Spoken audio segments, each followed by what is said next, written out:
a paz de Cristo esteja com você. Mais uma vez estamos aqui para compartilharmos juntos a palavra de Deus. Hoje quero fazer uso de um trecho um pouco maior hoje, no Evangelho de Jesus Cristo, ao qual escreveu o irmão Mateus, no capítulo 3, do versículo 1 até o versículo 12. Diz assim: E naqueles dias apareceu João Batista pregando no deserto da Judéia, e dizendo: Arrependei-vos, porque é chegado o reino dos céus. Porque este é o anunciado pelo profeta Isaías, que disse: Voz do que clama no deserto, preparai o caminho do Senhor, endireitai as suas veredas. E este João Batista, o seu vestido de pelos de camelo, e um cinto de couro em torno de seus lombos, e alimentava-se de gafanhotos e de mel silvestre.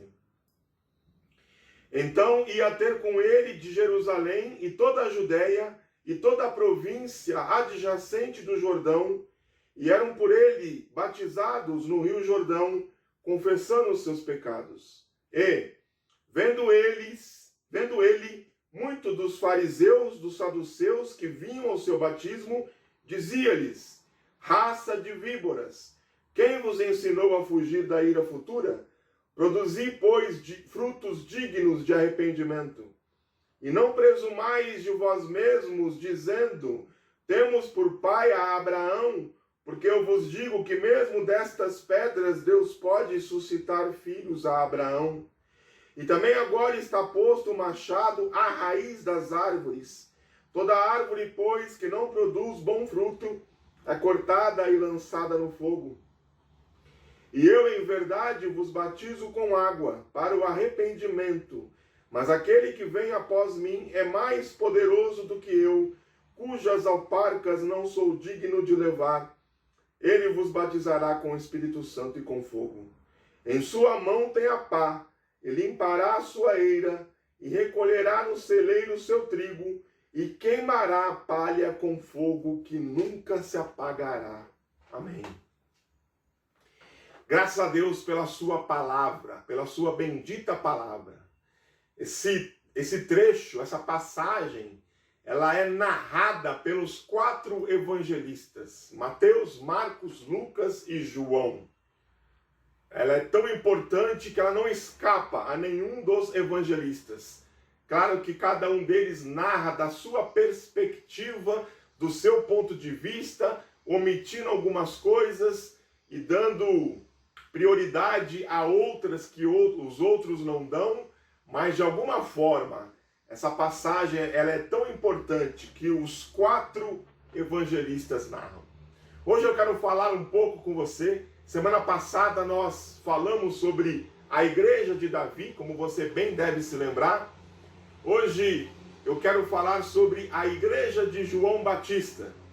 E se Deus quiser, semana que vem falaremos sobre a igreja de Jesus, para fechar a trilogia, né, de algo que Deus tem colocado no meu coração já há algum tempo.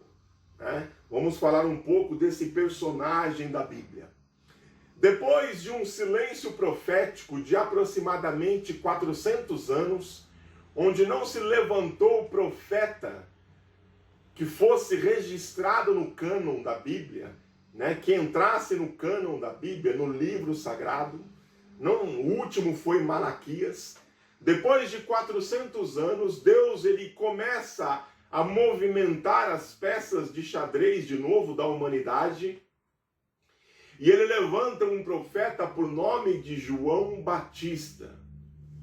Esse homem, ele é filho de Zacarias, sacerdote, filho de Isabel, sua mãe também era de descendência sacerdotal, ou seja, João Batista, ele era descendente de sacerdote por parte de pai e mãe.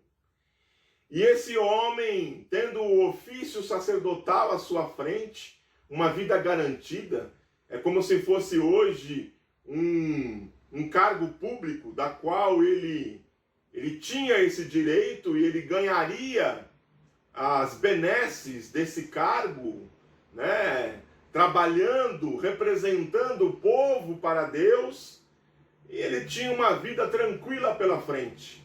Mas esse homem, ele recebeu um chamado especial de Deus, não para o sacerdócio, mas para o profetismo. João Batista era profeta do Altíssimo.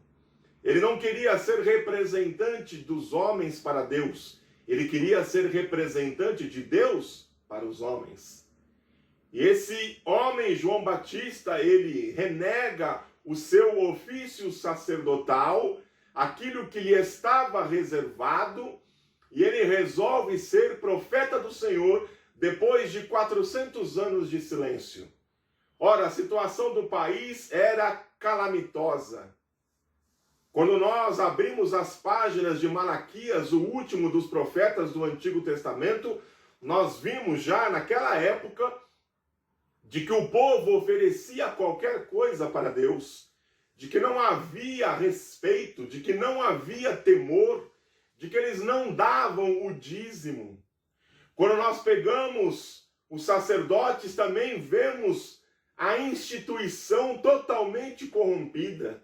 Os sacerdotes faziam aquilo que bem queriam, não tinham temor a Deus, não tinham respeito ao Eterno, e por conta disso a situação foi se degradando. E quando chega na época, no século I, na época de Jesus, a situação com certeza já está muito pior. O ofício de sumo sacerdote é um cargo político, ao qual Roma, que é o governo que está dominando a Palestina nessa época, é o império dominante. Roma mesma institui o sumo sacerdote, que é escolhido das famílias mais ricas de Jerusalém, e o ofício vira um simples fantoche para Roma.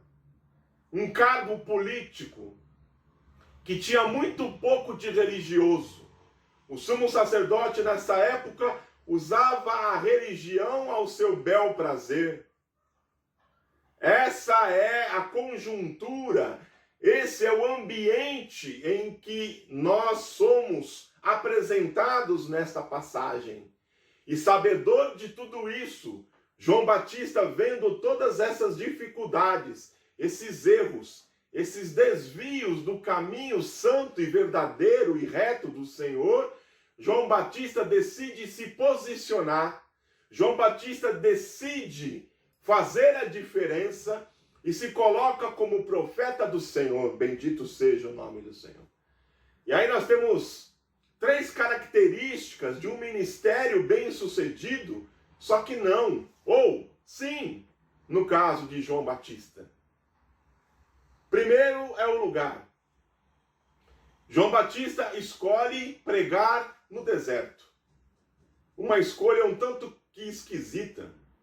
Como alguém pode escolher o deserto para pregar, para anunciar uma mensagem? Deserto é um lugar onde ninguém passa.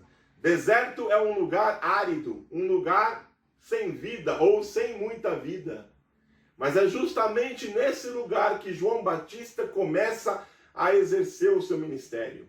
Fora dos grandes centros, longe de Jerusalém, a capital da nação, ele começa a pregar a sua mensagem no deserto. Ora, meus irmãos, quem faz administração eclesiástica aprende que quando você vai abrir uma igreja, você precisa ir num grande centro, em uma avenida movimentada, em um local amplo que tenha infraestrutura para que possa abrigar os membros, de preferência que tenha um estacionamento para parar os carros, que tenha um mínimo de logística, para que as pessoas possam chegar via ônibus, via metrô, para que o acesso seja facilitado. Até mesmo na própria Bíblia, nós vamos ver Paulo, quando começa as suas viagens missionárias, ele tem uma tática muito interessante. Qual é a tática de Paulo? É ir em um grande centro, em um lugar bem movimentado, onde passam muitas pessoas, mesmo que de passagem, onde existe um grande porto ou um istmo ou algo parecido. E Paulo vai até a sinagoga daquele lugar. E quando chega na sinagoga, ele que já tinha sido fariseu, né, separado para fariseu, era versado nas Escrituras, no Antigo Testamento, logo lhe dão a oportunidade para falar. E ele assim anunciava a Cristo, anunciava as boas novas de salvação. Quando ele fazia isso, geralmente, alguns dos judeus acreditavam nele e criam no Evangelho.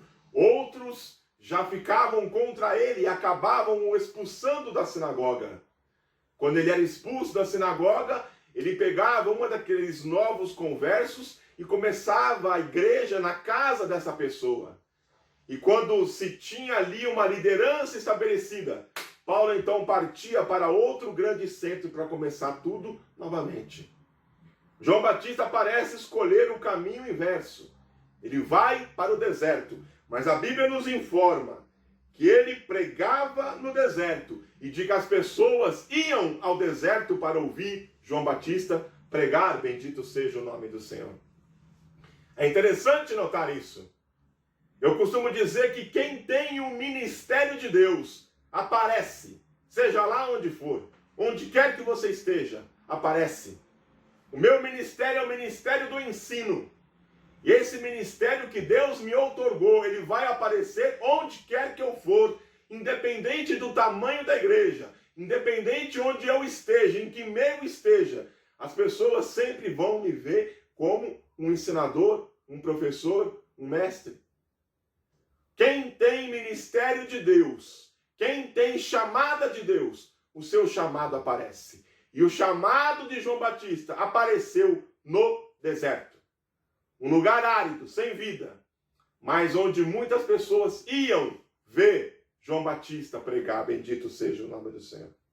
A segunda característica de um ministério bem-sucedido é a pessoa. A pessoa precisa ser apresentável.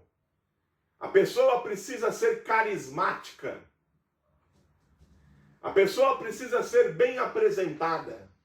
Hoje, quando nós pegamos as grandes igrejas, elas são lideradas por grandes líderes, líderes carismáticos, líderes onde os liderados orbitam à sua volta, tentando pegar uma bênção, uma palavra, um apoio.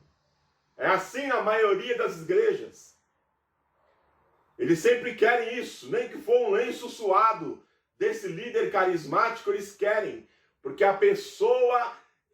o líder envolve carisma. O líder tem aquilo que os sociólogos vão chamar de carisma. E ele traz as pessoas para junto de si. Eu não sei se eu posso dizer que João Batista era uma pessoa carismática. Olha como ele era. Olha como ele se vestia. A Bíblia fala que ele se vestia com pelos de camelo. Algo bem rústico.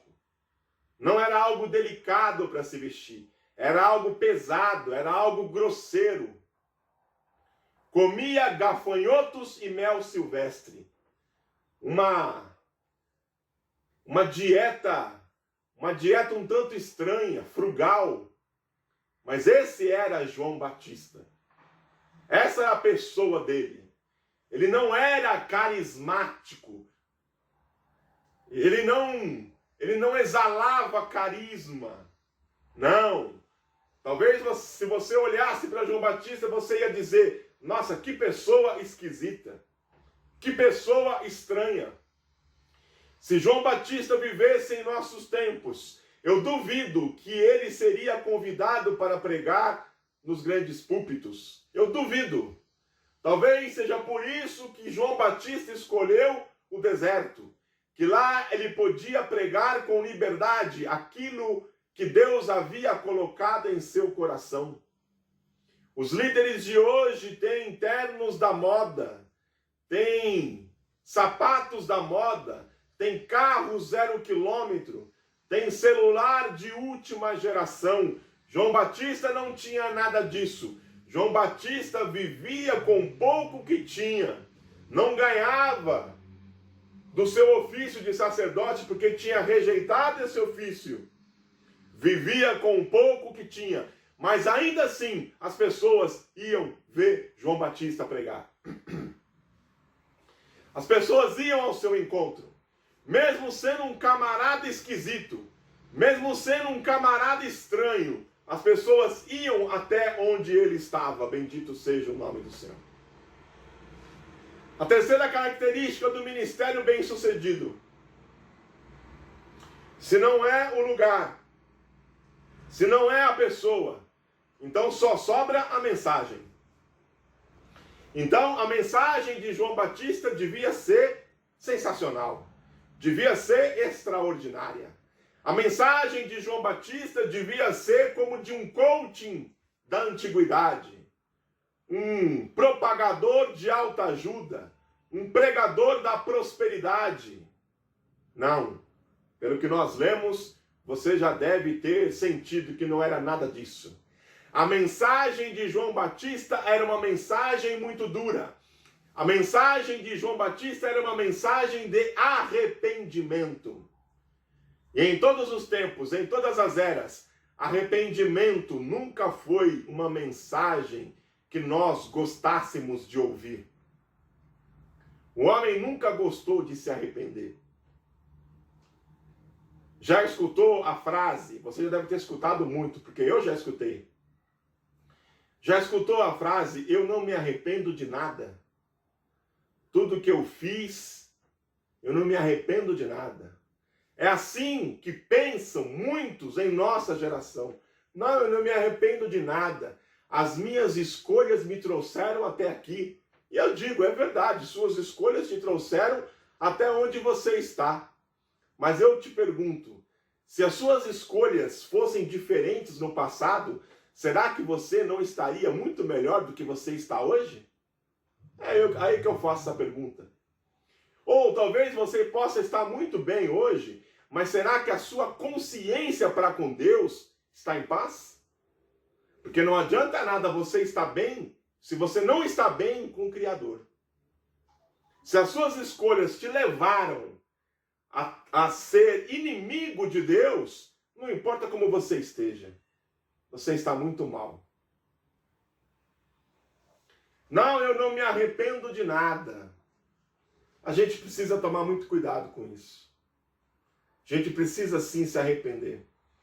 A gente tem muitas coisas sim de que nós não temos, nós não temos, sabe, meus irmãos, a gente precisa rever os nossos conceitos. Precisamos rever. Temos muitas coisas. Olha como eu me arrependo de muitas coisas que eu fiz. Como eu me arrependo de muitas coisas, de muitas decisões erradas que eu tomei no passado, que me fariam uma pessoa melhor hoje. Isso não faz de mim pior, não, faz de mim humano. E era isso que João Batista pregava. Vocês precisam ter frutos dignos de arrependimento. Vocês precisam se arrepender dos seus caminhos errados. Olha onde as suas escolhas levaram vocês. Olha como é que está a nação hoje. Olha como é que Israel está hoje. Eu digo, olha como é que o Brasil está hoje. Olha pelo que estamos passando. Olha pelo que o mundo está passando. E talvez muito dessa culpa diz respeito às nossas escolhas erradas. Bendito seja o nome do Senhor. Escolhas erradas que fazemos, de que temos que nos arrepender, bendito seja o nome do Senhor. A mensagem de João Batista é bem clara: raça de víboras. Você já pensou um pregador subir no púlpito e pronunciar essas palavras? Chamar todo mundo de cobra? Pois é, essa é o conteúdo da mensagem do profeta João Batista. É assim que ele se pronuncia. É assim que ele se identifica. E esse tipo de mensagem, quando ela vem de Deus, ela alcança os corações. Por mais que o homem esteja errado, ele vai sentir lá no fundo do seu coração, e ele vai saber que tem alguma coisa errada nele, que ele precisa melhorar os seus caminhos. que ele precisa andar no caminho certo, bendito seja o nome do Senhor. E as pessoas iam até João Batista e eram confrontadas, porque é isso que a mensagem de Deus faz conosco. Ela nos confronta, confronta o nosso pecado, confronta a nossa atitude, confronta o nosso posicionamento em relação a Deus. Glória a Deus. E as pessoas se deixavam ser batizadas por João. E João começou a batizar muita gente. Pessoas começaram a se arrepender. E iam até ele, nessa igreja de João Batista, entre aspas. Iam até ele os fariseus e os saduceus. Gente que se achava muito importante. Gente que dava muito valor à sua ascendência, à sua linhagem. E João Batista diz, olha, vocês ficam aí se vangloriando que são filhos de Abraão. Em verdade digo que Deus pode suscitar dessas pedras filhos de Abraão. Se Deus quiser, Ele pode transformar pedras em filhos de Abraão. Não fiquem se vangloriando. Olha que mensagem pesada.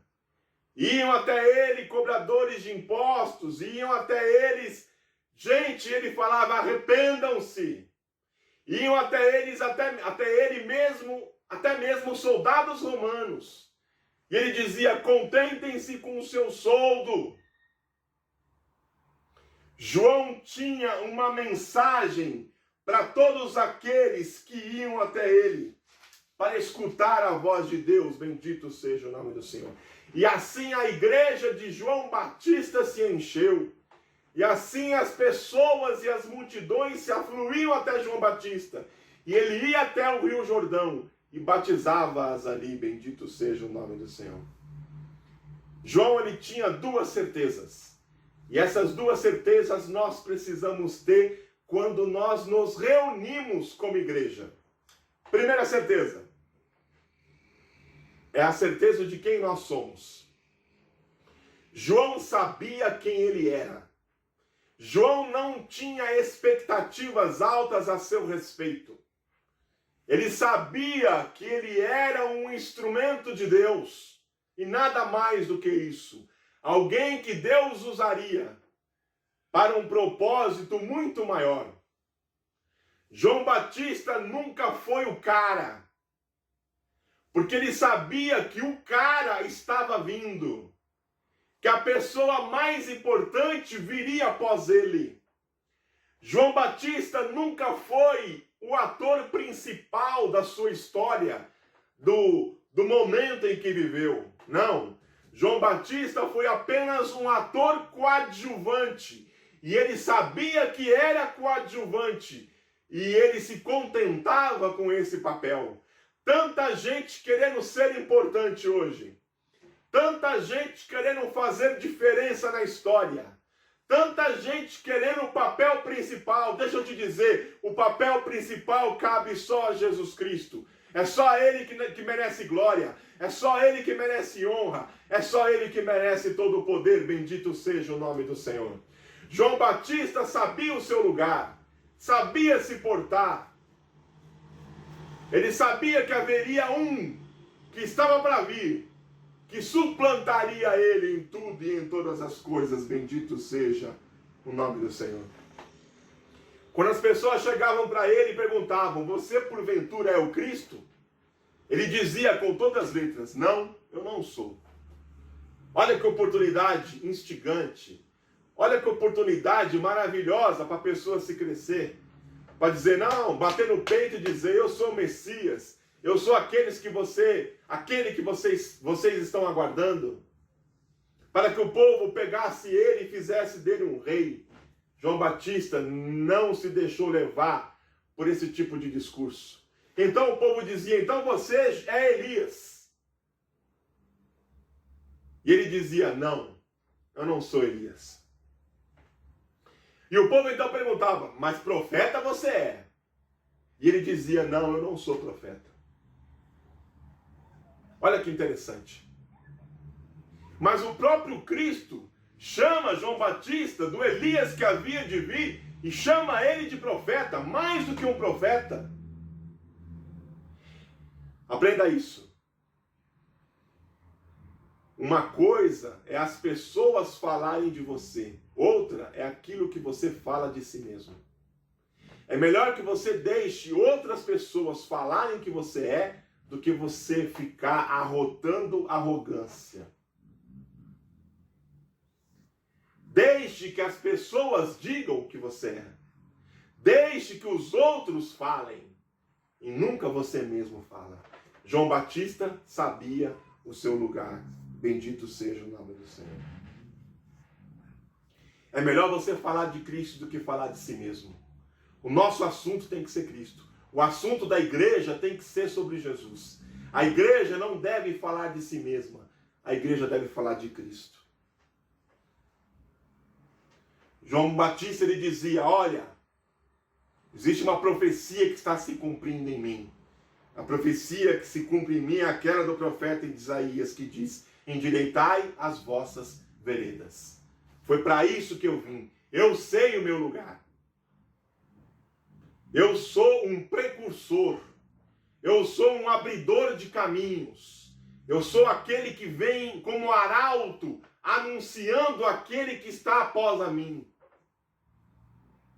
Bendito seja o nome do Senhor. A segunda coisa que nós devemos aprender quando nos reunimos como igreja, e que João Batista sabia muito bem, é quem Jesus é. Primeiro, quem nós somos. Segundo, quem Jesus é. Devemos saber disso. Se nós sabemos a nossa importância no reino, se nós devemos saber o nosso lugar no reino, devemos saber também qual é o lugar de Cristo nesse reino. Qual é o papel de Jesus na igreja? Bendito seja o nome do Senhor. Nós devemos falar a respeito de Jesus. Os nossos discursos devem ser encharcados de Jesus. Devem transbordar Jesus. Porque é Jesus que é o dono da igreja. Glorificado seja o nome do Senhor. Ele é o dono da igreja. Foi Ele que morreu pela igreja. Foi Ele que verteu o seu sangue pela igreja. É Ele quem merece a honra, a glória e o louvor. Bendito seja o nome do Senhor. Dado pela igreja, glória a Deus. João Batista, quando viu Jesus se aproximando, ele olha para os seus discípulos, ele aponta para Jesus e ele diz, eis aí o Cordeiro de Deus que tira o pecado do mundo. Glorificado seja o nome do Senhor. Ele aponta para Cristo. Ele mostra o Salvador. Os seus discípulos que o seguiam devem ter ficado confusos. E agora, o que eu faço? Continuo seguindo esse mestre ou vou seguir o outro? João Batista aponta para Jesus. E é isso que a igreja deve fazer. É isso que os líderes devem fazer. Nunca apontarem para si mesmos, mas sempre mostrarem e apontarem para Jesus. Bendito seja o nome do Senhor. Foi porque Jesus morreu pela igreja. E o Espírito Santo age no meio da igreja para glorificar a Cristo, diz a palavra de Deus. Para concluir essas minhas palavras, eu quero dizer que a igreja que não mostra Jesus, ela não está cumprindo o seu papel como igreja. A igreja existe para mostrar Jesus. Nós estamos na igreja para mostrar Jesus. Não líderes carismáticos, não pastores da modinha, não, mas é para mostrar Jesus. Foi Jesus quem morreu, foi Jesus quem sofreu, foi Jesus quem pagou pelos nossos pecados. Bendito seja o nome do Senhor. As instituições fortes devem ficar em outro plano, em segundo plano. O primeiro plano, quem deve ficar é sempre Jesus Cristo. Bendito seja o nome do Senhor. O povo que vem ouvir as nossas mensagens, eles devem ser impactados, independente do lugar onde estivermos. Seja num templo comum, pequenininho, numa porta de garagem, ou numa grande catedral, ou numa praça pública. Eles não devem ser impactados com a nossa pessoa, com o nosso carisma, com as nossas roupas, com o nosso carro. Não. Eles devem ser impactados pela mensagem que carregamos. Não uma mensagem de autoajuda, não uma mensagem de prosperidade, não uma mensagem de coaching moderno, mas uma mensagem que carrega a verdade, que carrega arrependimento, que carrega fé, que carrega juízo. Bendito seja o nome do Senhor. Porque esse tipo de mensagem vai entrar no coração dos ouvintes. E o Espírito Santo trabalhará na vida deles. E eles se converterão. Bendito seja o nome do Senhor. Não a nós, não a instituição, mas a Jesus Cristo Salvador. Bendito seja o nome do Senhor. O alvo a ser alcançado é Jesus Cristo. É Ele quem devemos buscar. É Ele quem devemos anunciar. Eu termino as minhas palavras dizendo o seguinte. O propósito da igreja é que as pessoas venham, até com o intuito de ir pela placa, pela pessoa que está lá liderando, por aquele que está lá pregando. Ela até pode ir com esse intuito. Mas ela deve terminar seguindo a Cristo. As pessoas que começaram a seguir João Batista terminaram seguindo a Cristo. Pelo menos 2 dos seus discípulos, nos informa a Bíblia, que deixaram de seguir João Batista e começaram a seguir Jesus. Nós devemos fazer como igreja, o que nós devemos fazer como igreja é fazer com que as pessoas deixem de nos seguir e passam a seguir a Jesus Cristo. Esse é o intuito da igreja. Essa é a razão da igreja. É por esse propósito que a igreja está na terra. Que você possa pensar sobre isso. Que você possa refletir sobre isso. E que você tenha um final de semana abençoado na presença de Deus. Que Deus abençoe a sua vida e a sua família. Em nome de Jesus. Amém.